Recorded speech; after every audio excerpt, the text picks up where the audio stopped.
আবাস প্রকল্পকে ঘিরে রাজ্যের বিভিন্ন জায়গায় দফায় দফায় উঠেছে অভিযোগ, যার মধ্যে অনেক ক্ষেত্রেই অভিযোগের তীর রাজ্যের শাসক দল তৃণমূল কংগ্রেসের বিরুদ্ধে। এবার আবাস যোজনার বাড়ি তৈরির লিস্টে স্বজন পোষণের অভিযোগ উঠল হুগলির আরামবাগে। এবারেও অভিযোগের আঙুল সেই তৃণমূলের দিকেই।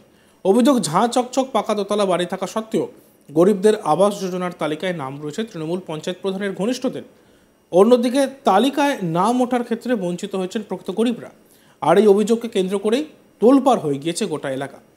যদিও তালিকায় নাম থাকার কথাই নয়, এমনও কিছু নাম রয়েছে সেই লিস্টে। গ্রামের দুস্থ গরিব মানুষের অভিযোগ, তারা কেউ 1 বছর আগে অথবা 2 বছর আগে বাড়ি পাওয়ার আবেদন করেছেন। অনেকের নাম তালিকায় এলেও তা বাদ দিয়ে দেওয়া হয়েছে। উল্টে যারা প্রধানের সঙ্গে ঘোরেন, রাজনৈতিক দলের কর্মী, তাদের তালিকায় নাম রয়েছে। এই বিষয়ে সাকিনা বিবি নামে এক মহিলা বলেন, সিপিএম ছিল, তারপরে তৃণমূল এলো, আমার কিছুই নেই, চোখে দেখতে পাই না, একটা ছাগল প্রতিপালন করলে তবে খেতে পাই, 1,500 টাকার ওষুধ লাগে, কোথায় পাবো? বয়স্ক স্বামী, টিন ফুটো আমাকে না দিয়ে যাদের দোতলা বাড়ি তাদের দিয়েছে, নামও বলে দিতে পারি, টাকার লোভে অন্য লোককে দিয়ে দিয়েছে। কি বলছেন সেই সাকিনা বিবি অভিযোগকারী মহিলা, আমরা শুনবো। সিপিএনের আমল তখন থেকে, তারপরে তৃণমূল এলো, তারপরেতে তৃণমূল আসতো, ওই পার্টিতে তৃণমূলরা দিয়ে গেছিলো দরখাস্ত, দেয় না। তার আমার কিচ্ছু নাই, আবার এই যে চোখে দেখতে পাই না, ওই ছাগল একটা পাললে তবে খেতে পাই, কি করব, কি করে খাবো, যা একটা করে খেতে হবে। আবার ব্যারাম নেবারে শীষ ঘা আছে, ওই 1,500 টাকার ওষুধ লাগে, কোথা পাবো? বুড়ো স্বামী বুড়ো, কি করব?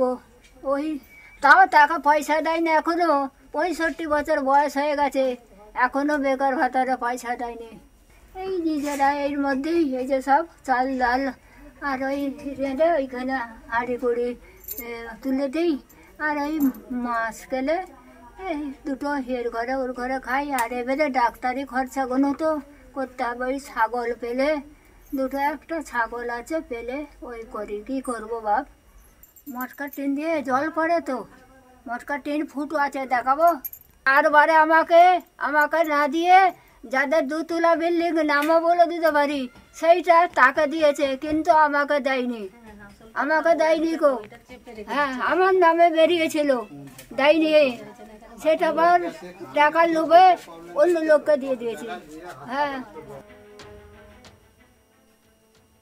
হাফিজা বিবি নামে এক মহিলা বলেন, মেম্বারের কাছে গিয়েছিলাম, প্রধানের কাছেও গিয়েছিলাম, তারা এসে দেখে গিয়েছেন, জলে সব ভেসে গিয়েছে।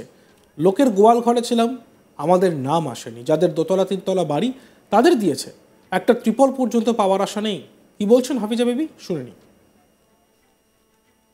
আবেদন করেছিলেন, মেম্বারের কাছে, প্রধানের কাছে, সবার কাছে গিয়েছিলাম, তারা সব দেখে গেল, বলছে আসবে, সব দেখে যাবে, এসে বাড়ি ভদ্র দিবে। জল তো গোটাই দাঁড়িয়ে গেল, 2টি ঘরে চাল ছিল সেও ভেসে চলে গেল, সব বস্য ভেসে চলে গেল, খেতে পাইনি কিছুই না। ছাড়ো উপর সব ছেলে নিয়ে সব লোকের বাড়িতে ছিনু, ওই তো গোয়াল বাড়িতে থাকবার আমাদের আশ্রয় নেই বাবা, গোয়াল বাড়িতে লোকের ছাগল একধারে, আমরা একধারে ছিনু বাবা। না, আমাদের নাম আসেনি। কারা পেলো তাহলে তালিকা? কি করে জানবো বাবা, কারা পেয়েছে কি করে জানবো? ওই ধারে সব সাবাগের ভিতরে যাদের আছে তাদের সব নাম আছে, পাকা ঘর যাদের, তাদের নাম আছে, আর আমার কিছুই দেয়নি। হ্যাঁ, তাদের নাম আছে, 2তলা 3তলা বাড়ি, 1.5 তলা বাড়ি, যাদের পাকা ঘর, একটু তিরপল পর্যন্ত পাবার আশা নেই বাবা। কত দূরের কথা, বানেতে তিরপল মিরপল কিছুই পেনুনি। তাহলে আর আপনাদের কি বলবো বলুন না? ভালো ভালো লোককে দিয়ে দিচ্ছে, তাদের কাছে গেলু, তাদের আমাকে বলছে কোথা ভোট দিন, আমার নবাসনে ভোট 52-53 ভোট, বললে হ্যাঁ আমার সময় নেই, আমি শুনতে পারবো না, হ্যাঁ আমি যাবো না, এরকম বাপ। তাদের কাছে আবেদন করেছি, গেছি, আমাকে কিছুই দেয় না বাবা। এদিকে যে পঞ্চায়েত প্রধানের বিরুদ্ধে অভিযোগ, সে পার্থ হাজারি বলেন, এই আবাস নিয়ে যাতে কোনো দুর্নীতি না হয় তার জন্যই মুখ্যমন্ত্রী আধিকারিকদের দিয়ে সার্ভে করিয়েছেন। তিনি কি বলেছেন আমরা শুনব। কোনো এই আবাস যোজনা নিয়ে কোনো না কিছু দুর্নীতি না হয়, তার জন্যই আমাদের মাননীয় মুখ্যমন্ত্রী এই সূচনা করেছেন, আধিকারিকদিকে দিয়ে সার্ভেটা করিয়ে। এখানে কোনো গ্রাম পঞ্চায়েতের প্রধান মেম্বার কোনোভাবেই এখানে নেয়। ওনারা সার্ভে করেছেন, ওনাদের গ্রামে গেছে, পাড়ায় পাড়ায় ঘুরেছেন।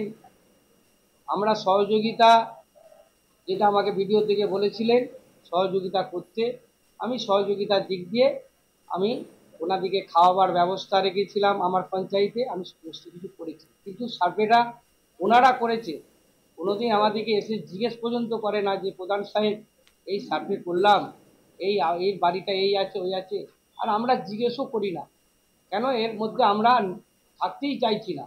আমার কাছে যেগুলো আসছে এখন খবর যে দুতলা বাড়ি আছে, তাদের নাম এসেছে, কারো আবার একতলা যেন বাড়ি, মানে ছিটেবেড়া বাড়ি, তিরপাল খাটি আছে, তার নামটা আবার বাদ দেয়।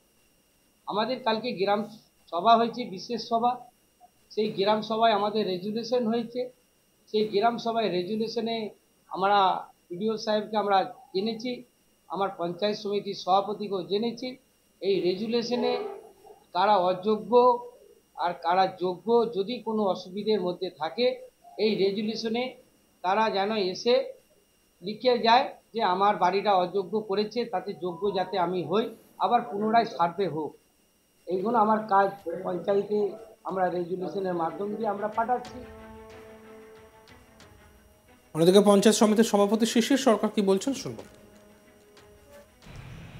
আবাস নিয়ে আপনারা জানেন বেশ কয়েকদিন ধরে বিভিন্নভাবে বিভিন্ন পর্যায়ে তার ভেরিফিকেশান হচ্ছে।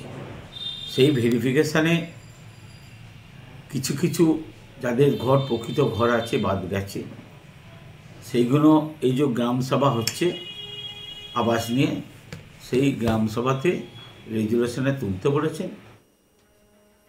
আমাদের প্রতিনিধির একটি রিপোর্ট আমরা দেখব। বাংলা জুড়ে যে আবাস যোজনা, বাংলার বাড়ি থেকে শুরু করে প্রধানমন্ত্রী আবাস যোজনাকে লিস্ট তৈরি করাকে নিয়ে ভুরি ভুরি অভিযোগ হচ্ছে।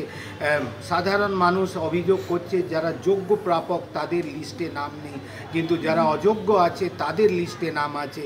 সেই রকমই গুরুতর অভিযোগ কিন্তু হুগলি আরামবাগ হরিণখোলা এলাকায়, যেখানে তৃণমূলের নেতা নেত্রী তাদের ঘনিষ্ঠরা তারা আবাস যোজনায় বাড়ি পেয়েছে, বরঞ্চ তাদের কিন্তু পাকা বাড়ি, ঝা চকচক দোতলা বাড়ি আছে, কিন্তু তার সত্ত্বেও তারা গরিবদের আবাস যোজনার লিস্টে তাদের নাম রয়েছে। আর যাদের ভাঙাচুরা বাড়ি, কাঁচা বাড়ি আছে, গরিব আছে, তারা প্রকৃতভাবে গরিব আছে, তাদের মাথায় ছাদ নেই, তাদের কিন্তু আবাস যোজনায় লিস্টে নাম নেই। আর সেটাকে নিয়ে বিতর্ক সৃষ্টি হয়েছে। অনেক কিন্তু তৃণমূল নেতা নেত্রীরা সংবাদ মাধ্যমে মুখ না খুলে কিন্তু তারা স্বীকার করে নিচ্ছেন কি এরকম গড়মিল হয়েছে। প্রশাসন কিন্তু ত্রিস্তরে আবাস যোজনা লিস্ট সার্ভে চালাচ্ছে। একটা হলো ব্লক লেভেলে, মহকুমা লেভেলে, জেলা লেভেলে পুলিশ প্রশাসন যৌথভাবে এই সার্ভে চালাচ্ছে। তাহলে কি করে এই আবাস যোজনা লিস্টে গড়মিল হচ্ছে, এটা প্রশ্ন তুলছেন অনেকেই।